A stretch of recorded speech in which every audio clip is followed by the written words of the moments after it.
Ingvar Kamprad built IKEA into one of the largest furniture companies on the planet, and for most of his adult life he drove a Volvo old enough to qualify for a classic car show.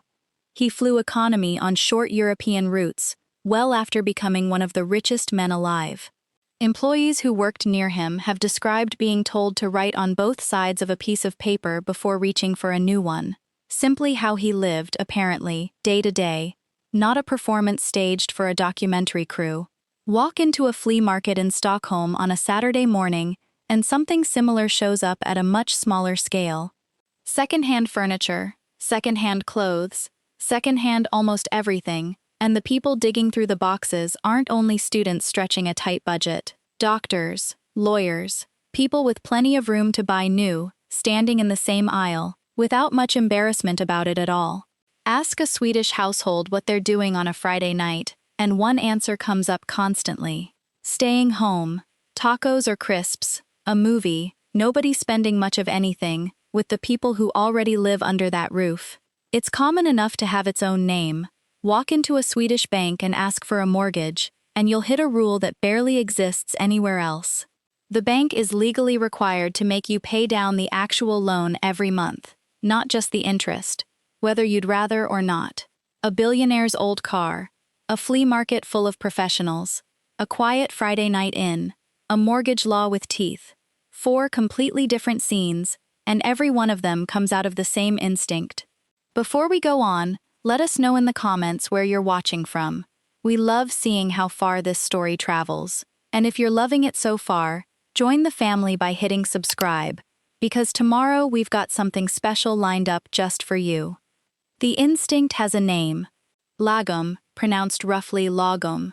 If you've spent any time around Scandinavian culture content, you've probably run into the word already, usually translated as just the right amount. Accurate enough, as far as it goes. It leaves out most of what makes the word interesting. The most repeated origin story traces it to Viking-era drinking customs, specifically to the phrase laget om, something close to around the team. A horn of mead, passed hand to hand around a circle, with one unspoken rule attached. Take enough to satisfy yourself, leave enough for whoever's turn is next. Language historians actually disagree on how literally true this is. Some treat it as a folk etymology invented well after the fact, rather than a documented linguistic trail. The story has stuck around anyway, for a fairly obvious reason. Whether or not it's precisely how the word was born, it describes exactly what the word ended up meaning centuries later. Sweden went through a real banking crisis in the early 1990s. A property bubble collapsed, major banks needed government rescue, and unemployment climbed to levels the country hadn't seen in generations. It reshaped how an entire generation thought about debt. That crash landed almost exactly on top of a decades-old welfare model, already built around the idea of a shared people's home, where nobody was supposed to live dramatically better or worse than the neighbors. A financial collapse hitting a culture already primed to distrust excess didn't invent Lagom out of nothing. It gave the instinct a specific, recent reason to harden into policy rather than stay a vague national vibe. That mortgage rule isn't some ancient custom. Sweden's financial regulator introduced mandatory loan amortization in 2016 and tightened it again 2 years later, specifically because household debt had climbed to a level officials considered dangerous. A country already leaning toward moderation looked at rising debt and simply wrote moderation into banking law. Go back to the Volvo for a second, because it maps onto this more directly than it looks. IKEA's founding design philosophy has an actual name inside the company: Democratic's design, roughly democratic design, the principle that good furniture should be well-made, reasonably priced, and available to nearly anyone, rather than built as a luxury signal for the few who can afford it.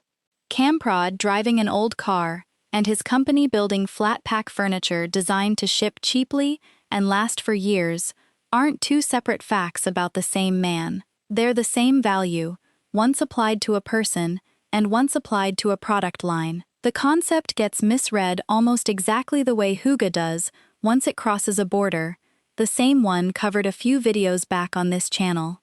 People hear Lagom and picture minimalism, or cheapness, or some flavor of gray Scandinavian austerity. That reading misses most of the point. Lagom works closer to a calibration instinct, matching what gets spent to what actually serves you, no more, and just as importantly, no less.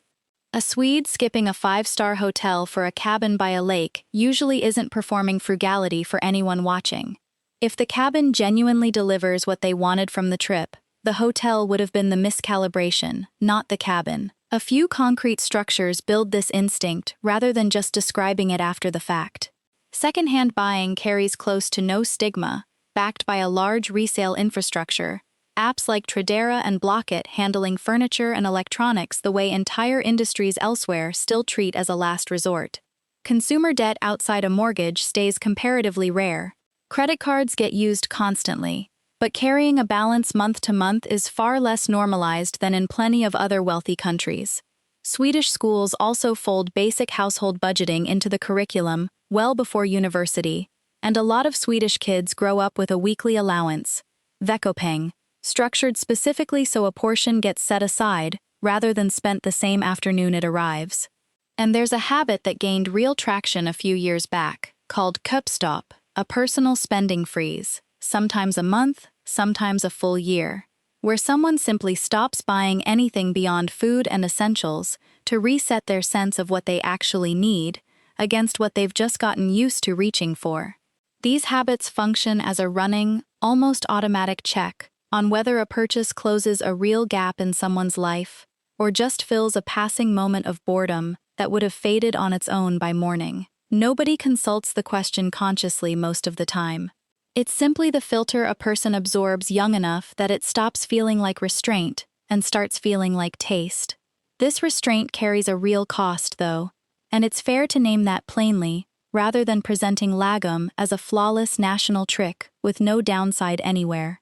Swedish entrepreneurs working in competitive, especially international industries, have described genuine friction between an instinct built around not standing out financially and industries where confident spending, aggressive investment, and visible risk-taking are often exactly what attracts funding and investors in the first place. Negotiating a higher salary can feel, even to Swedes who know intellectually that they're underselling themselves, uncomfortably close to breaking the same unwritten rule that keeps a flea market shopper from feeling embarrassed about a second-hand find. The founders behind companies like Spotify and Klarna built genuinely aggressive, high-risk, globally ambitious businesses inside a culture that doesn't naturally reward announcing your own ambition out loud at a dinner party, and more than one has talked publicly, in interviews years after their companies succeeded, about how strange that particular contradiction still feels from the inside, like running two operating systems at once. Lagom doesn't explain the whole Swedish economic picture on its own, any more than Hygge explains the whole of Danish happiness by itself when you actually dig into the research. High income equality, a genuinely strong social insurance system, and a tax system most residents actually trust to come back to them eventually, in services do a large share of the underlying structural work. Lagom sits closer to the visible, daily expression of that broader system than its actual root cause, a habit quietly built on top of policy choices most people never consciously think about while they're picking the lake cabin over the hotel this summer, or the older car over the newer one.